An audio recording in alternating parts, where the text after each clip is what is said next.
தாவேக அரசின் முதல் வேளாண் பட்ஜெட்டை வேளாண்மை துறை அமைச்சர் வினோத் சட்டப்பேரவையில் தாக்கல் செய்தார். உழுவார் உலகத்தார்க்கு ஆணி அத்தாற்றாது என்ற திருக்குறளுடன் 2026-27 நிதியாண்டுக்கான பட்ஜெட் தாக்கல் செய்யப்பட்டது. உழுவார் உலகத்தார்க்கு ஆணி அகதற்றாது எழுவாரை எல்லாம் பொறுத்து உழவு தொழில் தவிர பிற தொழில்களை செய்வோர் எல்லோரையும் உழவர்களே தாங்குகின்றனர். அதனால் அவர்களே இந்த உலகத்தாருக்கு அச்சாணி போன்றவர்கள் என்று வள்ளுவ பெருந்தகை வலியுறுத்துவதிலிருந்து உழவனின் உன்னதத்தை நாம் அறிய முடிகிறது. தமிழக சட்டப்பேரவைக்கு திமுக சட்டமன்ற உறுப்பினர்கள் கருப்பு சட்டை அணிந்து வருகை தந்தனர். காவிரி விவகாரத்தை கண்டிக்கும் வகையிலும் விவசாயிகளுக்கு ஆதரவாகவும் கருப்பு உடையில் வந்ததாக முன்னாள் அமைச்சர் அனிதா ராதாகிருஷ்ணன் பேட்டி.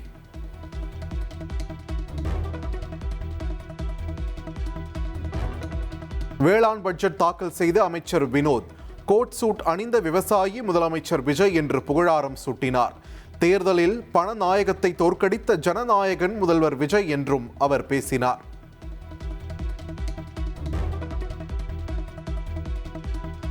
ஜனநாயகத்தை தோற்கடித்த பாமரனின் ஜனநாயக முதல்வர் நீங்கள். பணநாயகத்தை தோற்கடித்த பாமரனின் ஜனநாயக முதல்வர் நீங்கள். திரைமன்றங்களில் மட்டுமல்ல, சட்டமன்றத்திற்கும் நாயகன் நீங்கள் தான்.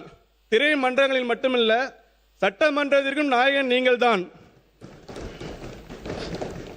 உயர்ந்த எண்ணங்களை விதையாக்கி ஊழல் ஒவ்வொன்றையும் களையெடுத்து சமத்துவம் எனும் செடி வளர்த்து மக்களாட்சி எனும் பெரும் மரத்தை பிடித்து நிற்கும் கோட் சூட் போட்ட அணிந்த விவசாயி நீங்கள்.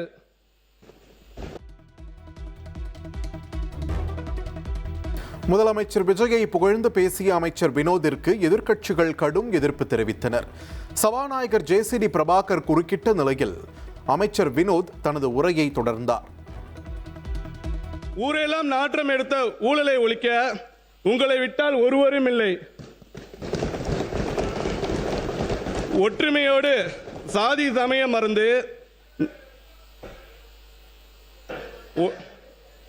நாங்கள் கொண்டாட நீங்க படிங்க நாங்கள் என்ன சொல்லியிருக்காரு?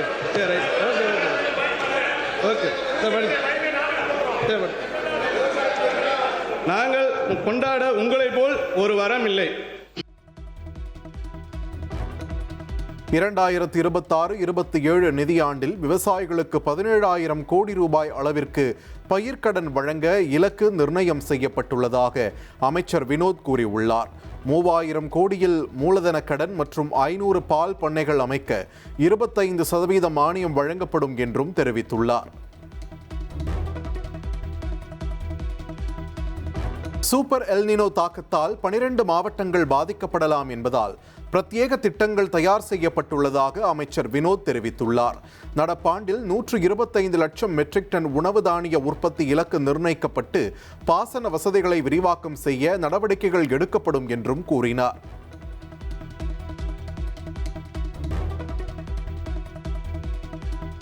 வேளாண்மையில் நவீன தொழில்நுட்பத்தை புகுத்தவும் மகளிர் அதிகாரமளித்தலை ஊக்குவிக்கவும் வான்மகள் திட்டம் அறிவிக்கப்பட்டுள்ளது. 100 மகளிர் உட்பட 500 நபர்களுக்கு ட்ரோன் இயக்க பயிற்சி அளிக்கும் வான்மகள் திட்டத்திற்காக 4 கோடி ரூபாய் நிதி ஒதுக்கீடு செய்யப்பட்டுள்ளது.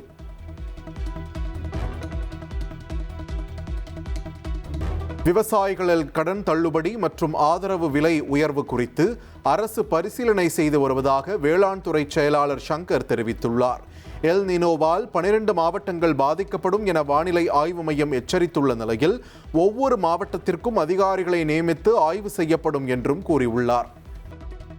வேளாண் பட்ஜெட்டில் பழைய திட்டங்களுக்கே பெயர் மாற்றம் செய்யப்பட்டுள்ளதாக எதிர்க்கட்சித் தலைவர் உதயநிதி ஸ்டாலின் குற்றம் சாட்டியுள்ளார். காவிரி விவகாரம் குறித்து விவாதிக்க கோரி சபாநாயகரிடம் கடிதம் அளித்ததாகவும் பேட்டியளித்துள்ளார். வேளாண் நிதிநிலை அறிக்கையை தாக்கல் செஞ்சுருக்கிறாங்க. அதில் ஏதாவது புதுசாக இருக்குன்னு பார்த்தீங்கன்னா எதுவுமே கிடையாது.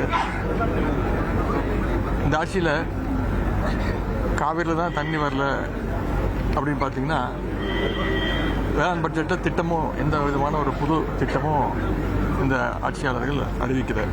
எனவே நாளைக்கு இன்னும் பல்வேறு பிரச்சனைகள் இருக்குது. விவசாயிகளுக்கான பல்வேறு பிரச்சனைகளை பற்றி பேசணும்னு நாளைக்கு கொஸ்டின் அவர் முடிஞ்சோடனே, கேள்வி நேரம் முடிஞ்சோடனே ஒத்திவைப்பு தீர்மானம் கொண்டு வரணும், எங்களுக்கு காவேரி பிரச்சனை பற்றி பேசணும், விவசாயிகளுடைய பாதிப்பு குறித்து அவையில் விவாதிக்கணும்னு சபாநாயகர்கிட்ட எங்களுடைய கடிதத்தை கொடுத்துருக்குறோம். அதற்கு வாய்ப்பு கொடுப்பார் அப்படின்னு நாங்கள் நம்புகிறோம். மகளிருக்கு 2500 ரூபாய் எப்போது வழங்கப்படும் என அமைச்சர் நிர்மல்குமார் விளக்கம் அளித்துள்ளார். நிதி ஆதாரத்தை கருத்தில் கொண்டு நடவடிக்கை எடுக்கப்படும் என்றும் அவர் தெரிவித்துள்ளார். பெரும்பாலான திட்டங்கள் நம்ம சொன்னதில் எல்லாமே நிறைவேற்றிட்டு வரோம். இன்னும் ஒரு சில திட்டங்கள் கண்டிப்பாக நிதி ஆதாரத்தை சரி செய்த பிறகு கண்டிப்பாக முதல்வர் அறிவிப்பார். ஏன்னா இன்றைக்கி இருக்கிற சூழ்நிலையில் இவ்வளோ இருக்கிற கடன்கள் அதிகபட்ச கடன்கள் மத்தியில் கண்டிப்பாக எப்போ முடியுமோ உடனடியாக முதல்வர் செய்வார். ஏன்னா இதெல்லாம் ஒரு முக்கியமான பிரதானமாக முதல்வர் ஏற்றிருக்கிறார். கண்டிப்பாக செயல்படுறோம். என்னென்ன கூறப்பட்டிருக்கோ எங்களுடைய இதில் தேர்தல் வாக்குறுதியில் அனைத்தும் நிறைவேற்றப்படும். தாவேக அரசின் முதல் வேளாண் பட்ஜெட் ஏமாற்றம் அளிப்பதாக அதிமுக பொதுச் செயலாளர் இபிஎஸ் விமர்சித்துள்ளார்.